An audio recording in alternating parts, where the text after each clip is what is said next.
अस्सलाम वालेकुम दोस्तों, क्या हाल चाल हैं? सब ठीक ठाक है। मैं भी ठीक हूँ आपकी दुआओं से। तो आइए हम अपने लेक्चर नंबर 1 का स्टार्ट लेते हैं। तो बिस्मिल्लाहिर्रहमानिर्रहीम। और कोशिश करें कि अपने पास जो है एक कॉपी पेंसिल रख लें और जो जो मैं बताता जा रहा हूँ तो उसको अपने पास नोट करते जाएं और ये आपके बहुत काम आने वाला है। चलें जी, स्टार्ट करते हैं।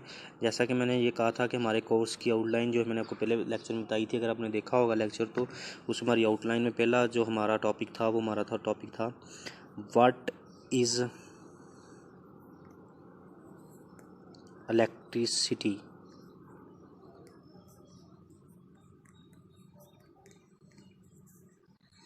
कि इलेक्ट्रिसिटी क्या है, यानी क्या है जी, बिजली क्या है।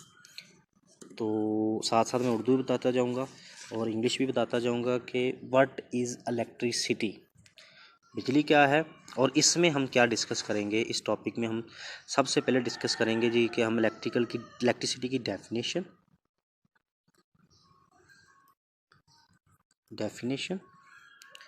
ठीक है, नंबर 1 पे। नंबर 2 पे हम डिस्कस करेंगे जी व्हाट इज़ वोल्टेज, वोल्टेज को डिस्कस करेंगे।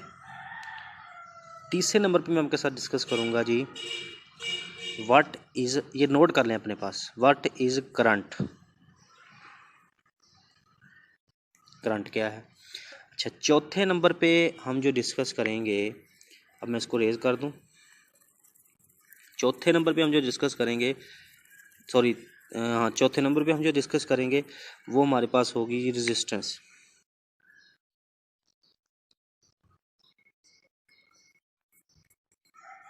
यानी जनाब आला क्या, मज़ाहमत। ठीक है जी। और पांचवें नंबर पे हम जो डिस्कस करेंगे वो हमारे पास होगी जी पावर। ठीक है जी। अच्छा जी, छठे नंबर पे हम जो डिस्कस करेंगे वो हमारा होगा ओहम्स लॉ। ये देख के परेशान ना होइएगा, ये बहुत ही आसान चीज़ें हैं।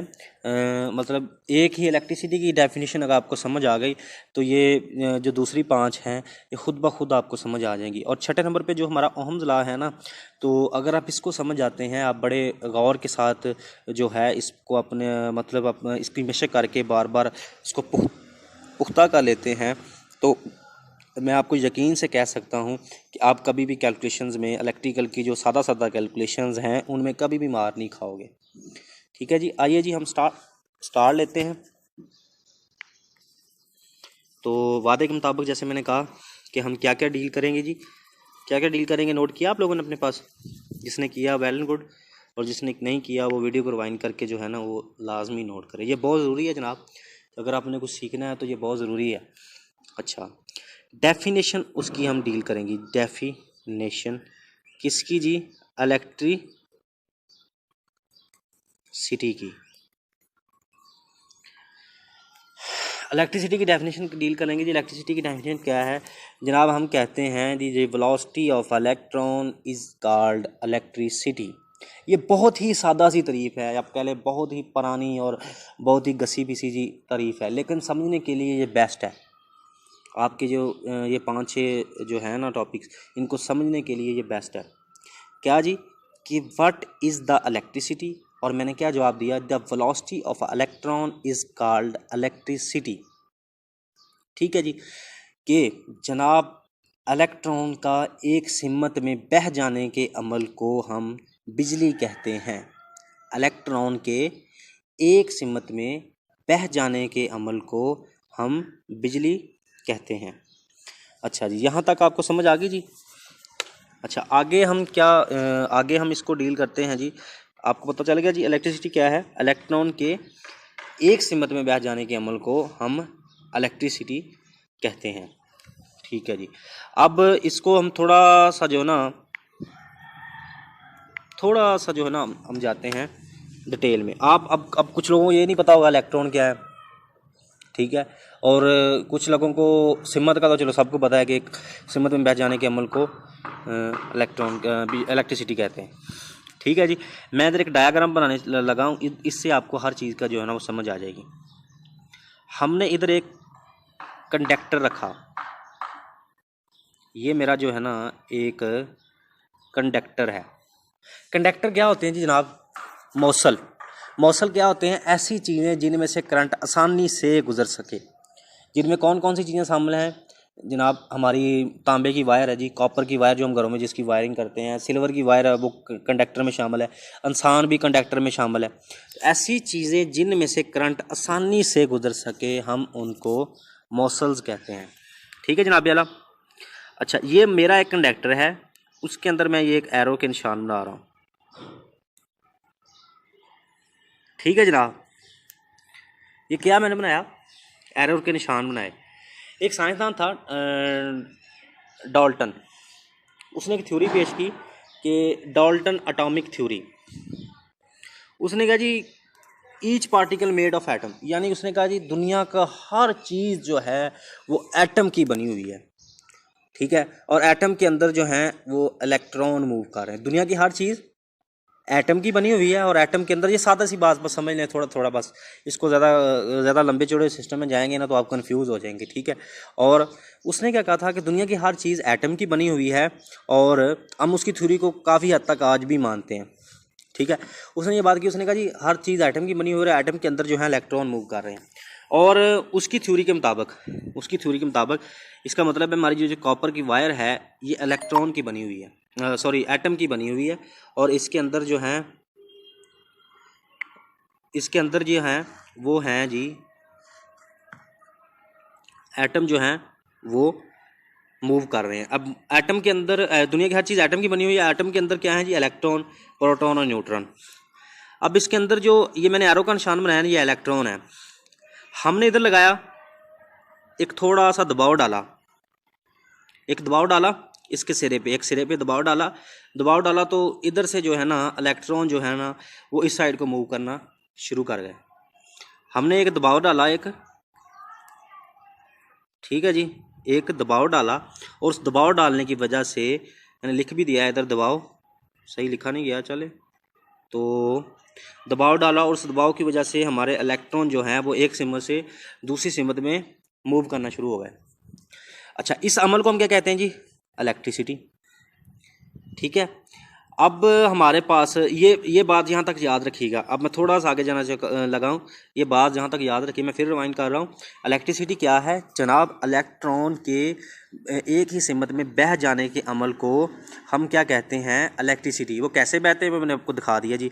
एक कंडक्टर बनाया, कंडक्टर के अंदर मैंने इलेक्ट्रॉन जो है वो आपको दिखाया कि हमने दबाव डाला और दबाव डालते ही इलेक्ट्रॉन जो है वो एक सिमत को बहना स्टार्ट कर गए। ठीक है जी।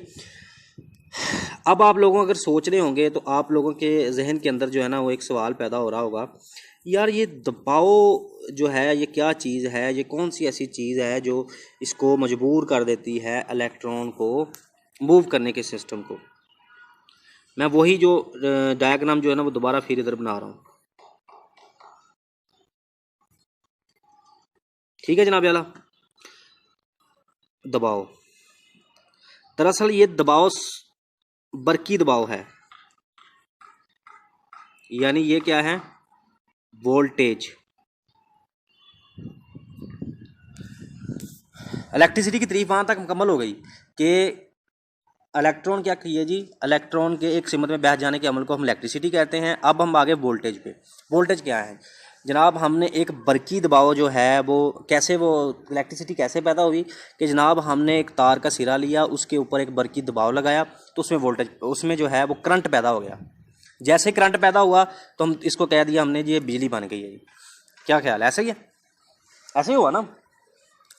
तो बरकी दबाव लगने की वजह से हमने एक ऐसी क़ुव्वत, अब वोल्टेज की तारीफ क्या बनी कि ऐसी क़ुव्वत जो इलेक्ट्रॉन के जो कंडक्टर के सिरे पे लगाई जाती है और इलेक्ट्रॉन को एक सिमत में मूव करवाती है, इसको हम बरकी दबाव कहते हैं।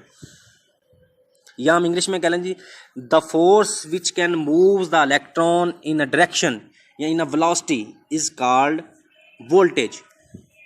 फिर मैं उर्दू में बता रहा हूँ आपको, ऐसी ताकत जो इलेक्ट्रॉन को एक सिमत में हरकत करने पर मजबूर करती है, हम उसको बरकी दबाव बोलते हैं। यहाँ तक समझ आ गई। जैसे मैंने कहा था कि हर डेफिनेशन निकलेगी। इलेक्ट्रिसिटी की डेफिनेशन से वोल्टेज निकली और अब इसी डेफिनेशन से हमारी जो है वो करंट निकलेगी। अब आपको ये एरो के निशान नजर आ रहे हैं, एरो के निशान जो नजर आ रहे हैं। अब मैं करंट की तारीफ बताऊंगा। करंट क्या है? एरो के निशान नजर आ रहे हैं आपको, ये करंट आपको बताएगा। एरो के निशान जो हैं ये आपको ये बता रहे हैं जनाब कि इसमें से करंट गुजर रहा है। यानी इसका मतलब ये हुआ कि इस सारे फिनोमेनों को, इस सारे अमल को, जो किसी कंडक्टर के अंदर में से अगर कोई इलेक्ट्रॉन गुजर रहे हैं तो is called current. The flow of charges is called current. हम क्या देते हैं? The flow of charges is called current. यानी इलेक्ट्रॉन का बहाव या चार्जेस का बहाव क्या कहलाता है जी? करंट कहलाता है। ठीक है, समझ आ गई? यहाँ तक समझ आ गई। अब तीसरी चीज़ जो है ना वो बड़ी मज़े की है। हमारा ना एक नेचर का भी लॉ है कि जब मुसलमान जो है ना अच्छे काम करने की कोशिश करता है ना, तो जब अच्छे काम करने की कोशिश करता है तो शैतान उसे वर्गलाता है, उसे बुरे कामों की तरफ जो है ना माइल करने की कोशिश करता है। तो अच्छे मुसलमान जो होते हैं उनमें तो सारा ये सिस्टम उसका नाकाम ही रहता है। तो ये जो हमारी मिसाल है ना, ये हमारे इस अमल पे परफेक्ट फिट होती है। जो हमारी तीसरी डेफिनेशन है ना उस पर परफेक्ट फिट होती है। कैसे जनाब? मैं इसको थोड़ा सा रेज कर लूँ, कैसे फिट होती है। तीसरी चीज़ जो हमारी है ना वो है जो रेजिस्टेंस। ठीक है जनाब, रेजिस्टेंस यानी ये होती है मज़ाहमत। करंट के और वोल्टेज के, करंट के बहने के अमल को जो चीज़ रोकती है ना उसको हम रेजिस्टेंस कहते हैं। यानी वोल्टेज ने धक्का लगाया इलेक्ट्रॉन को, लेकिन उस इलेक्ट्रॉन को गुजरने से जो चीज़ रोकती है हम उसको रेजिस्टेंस कहते हैं। The force which resist the electron is called resistance. समझ आ गई बात की? The force which resist the electron is called resistance. अच्छा, अब हमारे पास क्या आ गई जी? अब इसकी मैं थोड़ी सी आपको जो है ना वो एक मिसाल जो है वो एक दिखा देता हूँ आपके सामने। जो है ये देखिए, ज़रा गौर करें। क्या हुआ जी? जैसे मैंने कहा था ये कंडक्टर है, जो नीला नीला सा नज़र आ रहा है और ब्लैक कलर की इसकी दीवारें हैं। ये कंडक्टर है, इसके अंदर जो है ना इसके सिरे पे हम जो वोल्टेज लगा रहे हैं और एम्पेयर जो अंदर से गुजर रहा है, लेकिन ओहम जो है इसको जो है ना वो जनाब आला रोकने की कोशिश कर रहा है।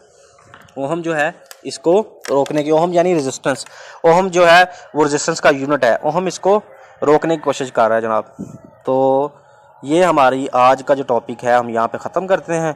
तो उम्मीद है कि इंशाल्लाह आपको यहाँ तक जो है वो सिस्टम समझ आया होगा। कल हम जो मज़ीद है वो वोल्टेज को डिस्कस करेंगे जी, वोल्टेज का यूनिट क्या है, ये सारी चीज़ें। और उसके बाद वो सारा जो सीन है उसको हम डिस्कस करने के बाद तो कल हम जो है इंशाल्लाह 2 लेक्चर के बाद जो हम इंशाल्लाह प्रैक्टिकल के सिस्टम पे आ जाएंगे और इंशाल्लाह आप बहुत एंजॉय करेंगे प्रैक्टिकल जैसे हम डील करेंगे।